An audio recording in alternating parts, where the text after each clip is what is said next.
Bismillah, Assalamualaikum warahmatullahi wabarakatuh. Alhamdulillahi wassalatu wassalamu ala rasulillah wa ala alihi wa ashabihi wa man tabi'ahum bi ihsanin ila yaumiddin.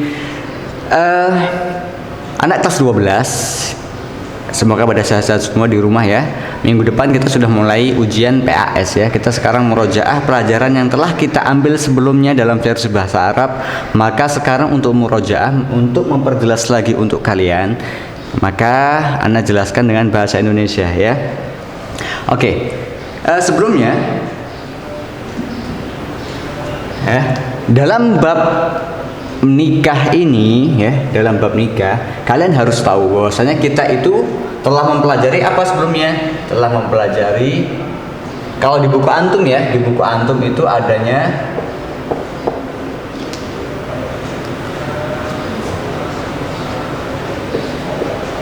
nusuz, kemudian ada apa lagi? Ada khul, ya, kemudian ada talak, enggak? Nah, di bab kalian, di buku materi kalian, buku ajar kalian itu ada nusuz, ada khulu, dan ada talak, kan begitu ya? Nah, sebenarnya kalau dibandingkan dengan talak dan khulu, itu yang lebih tepat bukan nusuz, tapi apa? Tapi fashu. Oke? Nah, kalau ini berimbang nih, fashu, khulu, dan talak. Nah, gitu ya. Paham nggak? Ya. Nah, fashu, khulu, dan talak. Tapi di buku kalian yang ada nusuz, khulu, dan talak. Tapi kemarin kita sudah jelaskan versi bahasa Arabnya ya. Fashu, khulu, dan talak itu apaan sih? Dan nusuz juga sudah kita jelaskan dengan versi bahasa Arabnya. Dan sekarang dengan versi bahasa Indonesianya. Nah, kalau talak kalian udah tahu kan ya? Talak itu adalah hak suami, ya kan? Hak suami, ya. Talak itu adalah hak suami. Untuk apa? Untuk menceraikan si istri, kan gitu ya, misalnya istri. Nah. Kemudian kalau khulu itu apaan sih? Nah, kalau khulu itu adalah hak istri, ya. Paham? Hak istri untuk, nah, kalau sini bukan untuk menceraikan, tapi untuk meminta cerai plus memberikan kompensasi. Paham ya? Paham ya? Kalau berarti kita jelaskan dulu nih. Talak ya. Talak itu haknya siapa? Haknya suami. Untuk apa? Untuk menceraikan istri. Jadi talak itu sah itu jika berasal dari suami, ya. Bisa nggak istri mentalak atau mencerai suaminya? Nggak bisa, karena talak itu udah haknya khusus, haknya seorang suami. Apakah butuh persetujuan dari istri? Apakah butuh persetujuan dari istri? Dari istri? Jawabannya apa? Enggak, ya. Berarti apa tuh? Talak itu benar-benar haknya seorang suami. Terserah dia mau menceraikan atau tidak. Ketika menceraikan, maka itu haknya suami. Dan tidak perlu persetujuan dari seorang istri. Misal, suami pengen menceraikan istrinya, kemudian istrinya nggak setuju, itu tetap nggak guna. Ketidaksetujuan dari seorang istri ini tidak berpengaruh kepada perceraian yang dilontarkan oleh suami. Itu talak tuh, kan gitu kan ya? Itu talak. Tapi yang sekarang ada yang namanya khulu, ya. Dalam bahasa Arabnya namanya khul. Kalau ini bahasa Arabnya namanya tolak, kan gitu ya. Khulu ini ya kebalikan dari talak. Kalau khulu itu ya, itu lontarannya ya, pelakunya ya, atau apa tuh subjeknya gitu ya, itu adalah seorang istri. Nah, tapi ada perbedaan nih. Kalau talak itu hak suami, kalau khulu itu haknya seorang istri. Nah, perbedaannya apaan sih? Kan gitu kan ya. Perbedaannya adalah kalau khulu itu meminta cerai ya. Meminta cerai. Kalau talak itu suami menceraikan ya, bukan ada permintaan. Tapi kalau di sini khulu itu adalah permintaan cerai dari istri kepada suami dengan memberikan kompensasi yang diberikan kepada suami. Paham ya? Nah. Jadi kalau khulu itu si istri itu meminta kepada suaminya, ceraikanlah saya karena A B C D E F G misalnya gitu kan ya. Nah, nanti tak beri kompensasi ya. Kalau ente mau, nanti mahar yang telah ente beri ke ana, atau misalnya nanti kalau ente setuju, ana kasih mobil ya. Mobil punya ana itu buat ente, misalnya begitu kan ya. Nah, paham nggak ya? Atau mahar yang telah ente berikan selama ini plus ana tambah mobil misalnya ya, itu ana kasih ke ente kalau ente setuju ya. Ini bila dari yang melontarkan siapa? Yang melontarkan adalah istri kepada suami. Ya. Tapi di sini ada perbedaan lagi nih. Perbedaan selanjutnya adalah apa?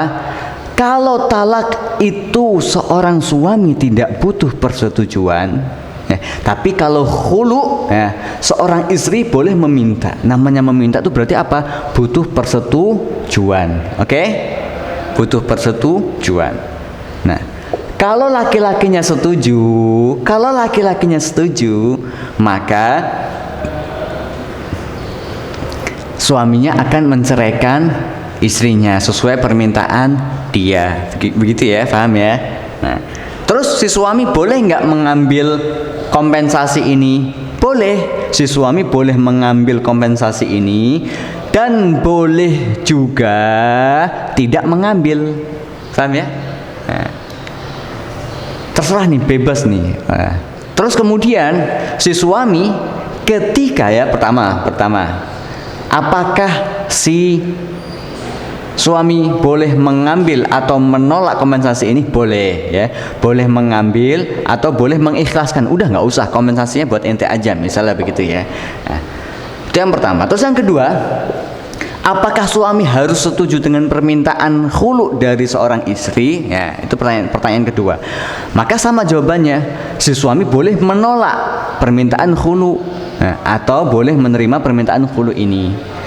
Tapi kalau si suami itu menolak permintaan khulu ini, tapi kemudian alasan si istri ini kuat, sangat kuat untuk meminta khulu, kan gitu kan ya. Misalnya apa? Misalnya takut nih, kalau dengan tetap bersama dalam ikatan pernikahan ini ya, nanti perempuan ini akan terjerumus ke dalam kemaksiatan yang seharusnya tidak dilakukan oleh seorang istri, begitu ya. Contoh, seorang istri itu harusnya melayani seorang suami, ya, misalnya gitu kan ya. Tapi dengan alasan si suami ini misalnya sudah tua, misalnya gitu ya, tidak punya syahwat lagi, misalnya begitu ya. Sedangkan si istri pengen melayani suami dan kepengen dilayani juga, misalnya gitu kan masih butuh nafkah batiniah, misalnya begitu kan. Nah, si istri itu meminta kepada suami untuk khulu karena dia masih butuh nafkah batiniah, misalnya begitu. Misal nih, ini salah satu contoh aja untuk mempermudah. Maka apa? Nah, maka seharusnya suami ya harus tahu alasannya ya. Seharusnya suaminya apa? Mensetujui permintaan cerainya dan menerima kompensasi atau mengikhlaskan kompensasi tersebut ya. Tapi kalau ngotot nih, si suami ngotot untuk tidak mau menceraikan istrinya, lah si istri harus gimana dong? Si istri boleh ke hakim ya, ke hakim atau qadhi ya. Kalau di Indonesia hakim berarti ya. Boleh ke hakim, ke KUA atau ke Kemenak ya, ke KUA untuk membuat laporan lah ke hakim atau Kemenak ya, ke KUA ya, membuat laporan bahwasanya kondisinya seperti itu ya. Nanti hakim yang memutuskan ya, paham ya? Paham. Nah, Ada juga hadis Nabi ya, itu ada seorang sahabiyah komplain, bertanya kepada Nabi Shallallahu Alaihi Wasallam, Nabi, ana itu tidak meragukan lagi kalau masalah kesolehan, kalau masalah keilmuan, kalau masalah akhlak dari suami ana, kan gitu. Tapi aku takut nih, ya. Aku tuh berada dalam suatu kemaksiatan yang mana seharusnya seorang istri itu harusnya taat kepada suaminya, melayani suaminya. Karena apa? Nah, ada di riwayat lain dijelaskan karena suaminya ini kurang tampan, kan begitu ya. Suaminya ini kurang tampan. Karena kurang tampan, takutnya si istri itu tadi, si sahabiyah tadi, untuk uququ az-zauj, ya, durhaka kepada suami. Maka Nabi apa? Nabi bertanya kepada sahabiyah ini, ente mau nggak balikin hadikahnya si dia, kan dulu kan diberi kebun gitu ya. Nah, dia mau mengembalikan, kemudian ditanya kepada suaminya, ya sudah, kebun itu ente terima lagi, kemudian ceraikan istrimu. Ya, itu ada dalilnya juga ya, dalilnya begitu ya, cerita hadis itu ya. Nah, jelas ya perbedaannya ya.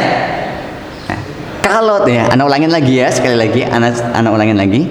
Kalau talak itu hak suami, kalau khulu itu hak istri. Ya. Kalau talak itu suami menceraikan istri, kalau khulu adalah istri meminta cerai dari suami dengan memberikan kompensasi. Paham ya? Nah, perbedaan ketiga adalah kalau talak itu suami tidak membutuhkan persetujuan dari istri, ya, tidak membutuhkan persetujuan dari istri. Tapi kalau di khulu, ya, si istri meminta cerai ini membutuhkan persetujuan dari suami setuju atau tidak, ya. Itu tiga perbedaannya. Paham ya? Ya. Perbedaan yang keempat, ada lagi nih perbedaan yang keempat. Kalau talak itu tanpa memberikan kompensasi, ya, tidak ada kompensasi di situ, oke, nggak ada. Suami menceraikan aja, tidak harus memberikan kompensasi. Nah, kalau di sini dari istri itu harus ada kompensasi. Nah, paham ya? Kalau paham, kita sekarang masuk ke fashu. Nah, tadi kita udah belajar apa itu talak. Nah, kita juga sekarang belajar apa itu khulu. Kalau sekarang apa itu fashu? Ya. Kalau fashu adalah hak, ya, hak seorang suami maupun istri. Paham ya? Fashu itu boleh, ya, yang mengajukan kepada hakim, yang mengajukan untuk pembatalan nikah itu boleh dari pihak suami, boleh pihak istri. Paham ya? Ana ulangin, fashu, khulu, talak, tiga-tiganya itu berhubungan dengan menghilangkan atau menghapus ikatan perkawinan atau pernikahan, ya. Ana ulangin, fashu, khulu, dan talak itu sama-sama mengakibatkan hilangnya ikatan pernikahan. Kalau nusus tidak. Nanti kita masuk ke nusus. Makanya di buku kalian tuh harusnya bukan nusus, harusnya fashu, ya. Buku materi kalian tak cari-cari kok fashunya malah nggak ada, padahal sebenarnya fashu yang lebih penting daripada nusus. Anak ulangin ketiga kalinya, sekali lagi. Fashu, khulu, talak itu mengakibatkan hilangnya ikatan pernikahan. Oke? Kalau talak hak suami, kalau hulu permintaan dari istri, kalau fashu boleh dua-duanya, boleh dari suami, boleh dari istri. Nah, bedanya apaan sih, kan gitu kan ya? Kalau fashu, bedanya adalah kalau fashu itu, ya, pembatalan ikatan pernikahan yang diajukan oleh suami atau oleh istri kepada hakim, ya, atau qadhi, ya, kepada hakim atau qadhi. Karena apa? Karena alasan yang kuat, di mana salah satu dari mereka tidak memenuhi kewajibannya, ya. Paham? Tidak memenuhi kewajibannya sebagai suami atau sebagai istri, atau ada penipuan di situ dari pihak istri ataupun pihak suami. Ya. Maksudnya penipuan gimana itu? Misal, ketika awal sebelum khitbah, ketika nazar, ya, atau ketika sebelum dilamar, ya, ketika nazar itu misalnya si suami nanya ke istrinya, ente punya sakit yang berat enggak? Atau misalnya rahim ente bermasalah enggak? Karena nikah adalah membutuhkan anak, kan gitu ya. Nikah itu biar menghasilkan anak, ya, kepengen punya anak, kepengen punya generasi pelanjut, kan gitu ya, penerus. Ketika nazar atau ketika khitbah, si suami tanya ke istri, ente rahim ente bermasalah enggak? Atau punya riwayat sakit dalam enggak? Misalnya mium atau apalah yang bisa mengganggu kesuburan seorang perempuan. Seorang perempuannya ngomong tidak, padahal dia punya, tapi dia menyembunyikan, kan gitu kan, ya. Istrinya ngomong apa? Ngomong anak nggak punya riwayat penyakit berat yang berhubungan dengan rahim. Mau itu mium atau mau itu apa, atau mau itu kanker dan lain-lain, ya. Nah, padahal sebenarnya si istri ini ternyata si istri ini punya riwayat penyakit mium dan dia masih berpenyakit mium misalnya. Nah, kemudian nikahlah mereka berdua. Setelah menikah ternyata terbongkar, ternyata si istrinya itu dari dulu sudah punya penyakit mium sehingga menghalangi untuk bisa hamil atau yang lainnya, misalnya begitu, ya. Nah, maka apa? Maka suami itu berhak untuk melakukan fashu. Dia komplain atau dia mengajukan kepada hakim atau qadhi untuk membatalkan pernikahan ini. Fashu, mana fashu? Fashu bermakna mana? Fasakha, bermakna menghilangkan, menghapus, membatalkan. Oke? Nah, maka suami berhak untuk ke qadhi untuk fashu, kan gitu ya. Nanti hakim memutuskan keputusannya, nah, gitu ya. Begitu pula misalnya ketika nazar, ketika khitbah, ketika lamaran atau ta'aruf, ya. Si istrinya sehat walafiat, tapi si istri nanya ke suaminya, suami, ente punya riwayat penyakit tentang keperjakaan atau tidak? Bukan keperjakaan, apa ya? Kelelakian atau tidak, misalnya. Si suami menjawab tidak, misalnya gitu ya.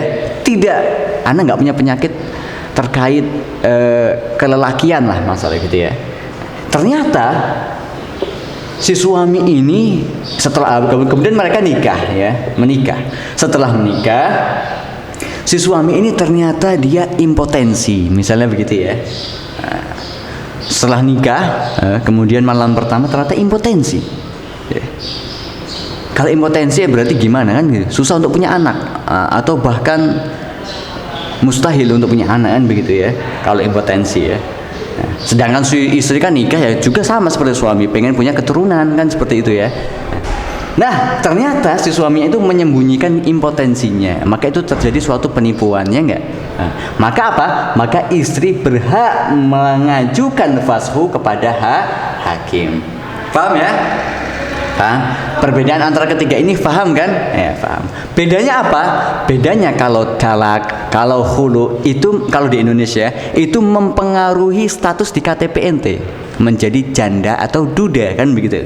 Kalau di Indonesia, khulu dan talak itu mempengaruhi status perkawinan ente, janda atau duda. Tapi kalau fashu nikah itu tidak mempengaruhi status perkawinan ente. Nanti statusnya sudah kawin atau belum kawin gitu. Oke, paham ya? Nah, Kalau fasku juga sama, tidak membutuhkan kompensasi dan lain-lain. Nah, sekarang kita masuk kepada nusus. Nusus itu apaan sih kan gitu? Kok bisa-bisanya nyambung dengan khulu dan talak? Lah, sebenarnya nggak nyambung. Karena si nusus ini tidak berhubungan dengan hilangnya ikatan pernikahan. Oke? Si nusus ini sebenarnya ya itu bukan sebenarnya, memang ya, si nusus ini tidak berpengaruh dalam hilangnya suatu ikatan pernikahan. Mafhum ya? Kalau talak, khulu dan fashu itu mengakibatkan hilangnya status ikatan pernikahan. Kalau nusus tuh enggak. Nah, terus nusus tuh apaan sih kan begitu? Nusus itu adalah ya. Nusus itu adalah kelakuan ya, kelakuan dari pihak suami atau istri. Kelakuan dari pihak suami atau istri, di mana kelakuan itu negatif. Apa itu negatif maksudnya? Adalah kelakuan di mana seorang suami atau seorang istri itu tidak melakukan kewajibannya sesuai yang diperintahkan oleh agama. Paham ya? Bingung? Nih, anak kasih contoh. Ya. Nusus itu adalah, anak ulangin lagi, nusus adalah tingkah laku dari suami atau istri ya yang bertolak belakang dari yang diperintahkan oleh agama. Ya. Jadi seharusnya jadi nusus itu adalah apa ya namanya? Dia meninggalkan kewajiban ya gitu ya. Lebih gampang nih takrifnya nih. Nusus adalah seorang suami atau seorang istri meninggalkan salah satu atau lebih dari kewajiban yang mana yang harusnya dia lakukan ya sesuai perintah agama. Contoh biar gampang nih. Seorang suami kewajibannya apa? Kewajibannya adalah menafkahi istri kan begitu kan ya. Tapi di sini si suami itu dengan sengaja tidak menafkahi istrinya. Karena apa? Karena istrinya itu melakukan untuk apa? Ini. Untuk apa gitu ya? Si suami harusnya menafkahi, tapi sekarang si suami ini tidak menafkahi. Untuk apa? Untuk memberikan pelajaran kepada seorang istri. Contoh, istri harusnya di rumah, misalnya nih kalau di Indonesia ya umumnya harusnya menyiapkan masak dan merawat anak ketika di rumah ya, ketika suami itu kerja kan gitu kan ya. Tapi yang terjadi apa? Yang terjadi ternyata si istri itu di rumah nggak masak, nggak beberes rumah misalnya, atau malah anaknya pun nggak diurusi, nggak dikasih makan dan lain-lain. Dia malah apa? Malah asik main HP, main sosial media, main Instagram dan lain-lain ya. Malah sibuk dengan sosial media dan acuh dengan kewajibannya sebagai istri. Misalnya begitu, lebih gampangnya begitu aja ya. Misalnya nih si istri udah dinasehati tetap aja begitu ya. Seorang suaminya sudah menasehati tetap aja begitu. Akhirnya apa? Akhirnya seorang suami memberikan pelajaran, yaitu apa? Tidak menafkahi istrinya lahir dan batin ya, materi dan batinnya itu nggak dinafkahi misalnya gitu. Buat apa?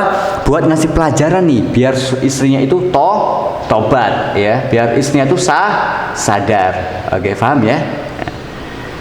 Si suami meninggalkan kewajibannya, yaitu menafkahi seorang istri untuk memberi pelajaran kepada istrinya ya. Itu namanya nusus. Paham ya?